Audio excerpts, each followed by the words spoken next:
Welcome everyone. Lance Tarchioni here with a special edition of a little short video series we're calling The Agronomist Asks, and I'll give Nick credit for that. He was actually the creative mind that came up with that idea. We're here at AgTech this week in St. Louis, Missouri, and excited to be back at a live in-person AgTech. First one in what, three years? Yeah, so we did that little pandemic thing where you couldn't get together with live people, and we did this thing kind of virtual for a couple years. And I was kind of checked out on virtual AgTech, so I'm happy to be back here live. So Nick's really nervous about why he's here, because he doesn't see himself as a technical person, and he knows that I'm an agronomist, and I just pretend to be a technical person as well, Nick. So our worlds collide. That's okay. and this guy, I will tell you, he intimidates me because he is witty and funny and creative in a way that I cannot be. So I kind of pride myself on being, humorous and stuff, but I'm not gonna take Nick on in that department. He works in our knowledge transfer group, and I'll let Nick explain his background and what he does, and we'll just talk about some stuff. Yeah, thanks for having me, Lance. Appreciate it. It's, like you said, good to be in person for a change. So I'm Nick Weber with knowledge transfer here at Bayer. Been with Bayer Monsanto for 14 years-ish, somewhere in that range. So 14 and a half years. So current role is knowledge transfer, which is literally transferring knowledge to our agronomists like Lance and our tech developments in the field. So Lance, while he is very esteemed and knowledgeable in his craft, occasionally will ask for help for some things. And everything I pretend to know, somebody else told me.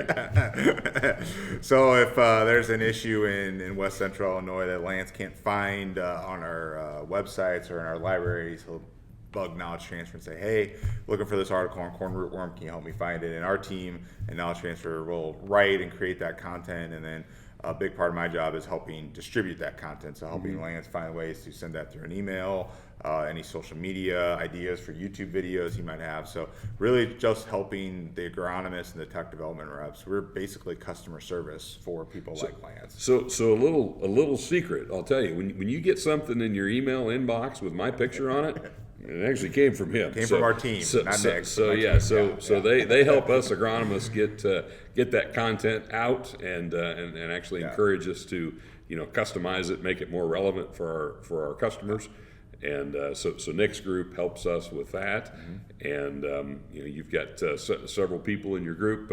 Lonnie is here with us today as well. Lonnie does video work, and so she's helping with the video recording piece of this, and that's actually a real challenge for me in the field. Is just the technology involved with doing things like this, and then once you get that recording, what are you going to do with the 149 meg file on my dial-up internet? Yeah, and so that's a real challenge for the agronomists. We like doing this kind of stuff, but technically it's difficult. For sure, and that's one reason I think I was tabbed to help in this role 5 years ago, is to help folks like Lance and his teammates distribute that content in a different manner. So we've come a long way, and this is what actually I'm going to talk about on Thursday at AgTech here in St. Louis. Is our communication mediums have grown exponentially in just a few short years here in the last 2 decades, right?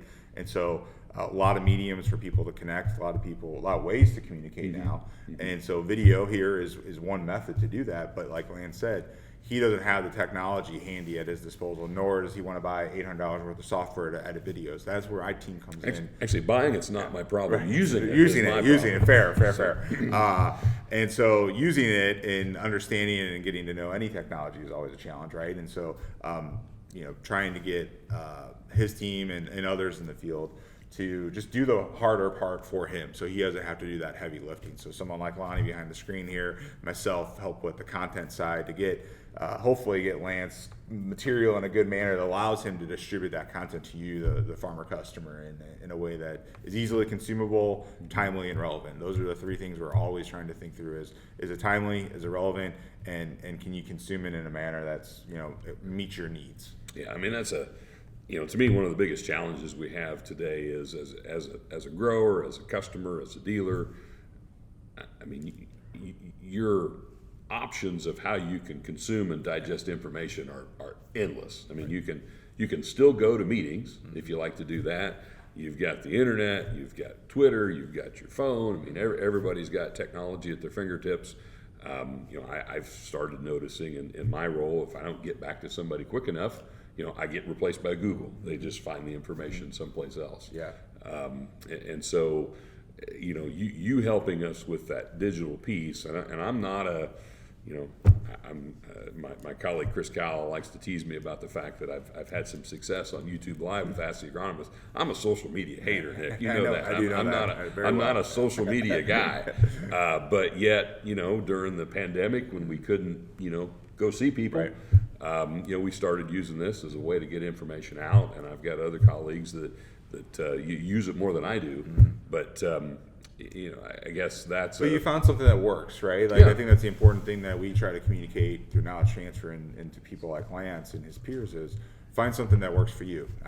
Lance is probably not going to be on TikTok tomorrow. Nor do I necessarily want him to be on TikTok. We got Nicole coming in later. She looks way better on TikTok than I do. Right. So. But he found something that meets his needs and meets your needs as an audience that keeps coming back 100, 200 views every other Thursday, right? And so that's something that makes you probably feel good as like, hey, I'm reaching some people, mm-hmm. right? And I'm reaching probably the right 200 people. And so find your niche that you like to communicate, just like that grower who's either watching this. They might find you the most interesting man in the world, of course, to talk about this stuff. But there might be their son or their daughter who are like, you know what, I'd rather get that information going to listen to podcasts. Mm-hmm. And that's fine. But that also plays in the role that we try as Now Transfer to say, find a medium that works for you, whether that's YouTube or a podcast or whatever. There's different opportunities to do that. You can't be everything all at once. Just like Lance owns mans that entire territory, West Central Illinois. He can't be in all 8 counties in one day. Mm-hmm. Possibly you could if you really pushed it, but it's hard to do that. So we need to find other ways to complement Lance being present and also communicating to you as a farmer customer. Talk a little bit about some of the initiatives you've had in knowledge transfer to try to, build libraries, build tools, because stuff just frustrates the heck out of me. There's 18 different places I could go to access information. Right. I only want one. Right. And you guys have recently launched. I can't remember what it's called. Sorry, John, I forgot the name of it. So tell us about that. Yeah, I think it's again kind of gets back to that message of finding out the right tools for the right job. And so Lonnie here is behind the camera. She's a videographer, and that's her specialty among many. But we've enlisted her help for video, so she's really good at editing people's videos, making me sound smart after this, hopefully. And just really putting a good story together through a video lens. Whereas someone else, Marissa is in the room here with us today. She's a graphic designer, so she makes things look pretty. I know that's a simple way. She'll probably kill me for hating it that way. You got your work cut out for you to make this look pretty. Yeah, exactly. But it's to make materials look presentable to you, right? We don't want ugly looking content appearing out in the countryside. Speaking of, did you see the blooper video that she made of Kal-El and I? I did not. No, we'll get that later. She should have given that to you. We'll resurface that one. I actually haven't ever used it for anything. I had good intentions. April Fool's Day is coming up. It might get us both fired, but it's really good. But we build graphic design elements that, from someone who likes to read. There's still an element of the farmer population that likes you to hand them a 2-page piece of paper about white mold and soybeans, and that may not be an issue there, but something along those lines. Or infographics that help tell a story really concisely. So we're just trying to provide options for the audiences to meet their needs where they're at, because farming is generational, and it still is to this day. There's still 3-4 generations, sometimes 4 generations of farm, but you still have the John Duttons of the world from the Yellowstone fame of they're going to carry the iPhone in the pocket, but they probably is a good face-to-face and email kind of guy, right? Whereas his grandson is probably on TikTok or Snapchat, and but we need to find those generations. They both know how to get to the train station. Right, yes, they do. They'll find that way. But that's what we do in Knowledge Transfer, is really just try to help people do that. And, I'll say this to one thing that's interesting maybe for the audience and the younger folks. I'm 44, so I'm Gen X through and through. But I am not an agronomist. I don't have an agriculture degree. My actual degree is in communication. My first job out of college was a sports reporter in Natchez, Mississippi. Cool. Yeah, it was pretty cool. It was fun, but I'm back here, aren't I? So you don't have to have an ag background to become interested in ag, but I think where communications and ag, so you would say, how the hell did you get involved in agriculture? And it's because I have an inquisitive nature, I think, and like to ask questions of people and like to get to know them, and just like I just have a general want to learn stuff. And if I'm showing up at Ag Tech, I'm here to learn something. I want to go do it. So I think that's helped me in a job as a communicator to say, no matter where I go, if I was in the medical industry or somewhere else, I would have that sort of inquisitiveness to help me do my job better. And so I've gravitated toward agriculture for the last 14 years and absolutely love it. It's just the coolest place to be, in my opinion. Like, so, you can do these types of things from a communication side. No matter what your degree is, there's a place, I think, in agriculture, which I think it makes it an interesting industry from that standpoint. No, that's great. Great perspective. I was kind of a little bit the opposite of that.